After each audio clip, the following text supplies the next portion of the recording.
With all the changes in the labor market and the advent of AI, it's easy to feel afraid of an invading technology. But there's another side to the story we often overlook: how AI is turbocharging development in the industries we use every day.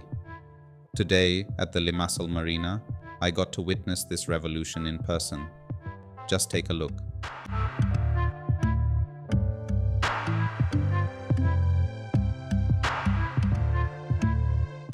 This isn't just another vending machine. It's a totally automated coffee dispensing robot. It's a perfect example of how, while the job market is changing, the technology behind our daily experiences is getting better and better.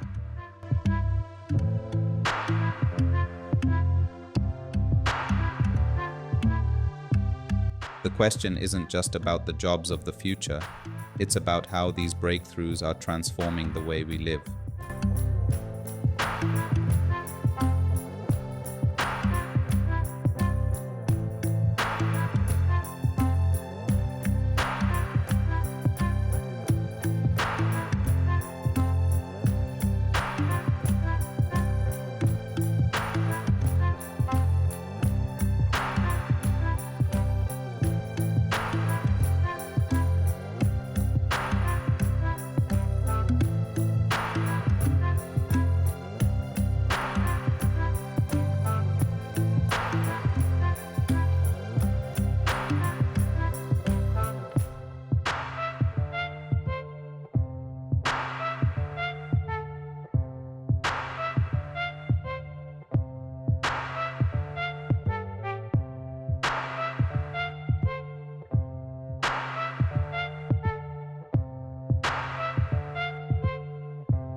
And now for the moment of truth. Does the coffee actually taste better than the one made by humans?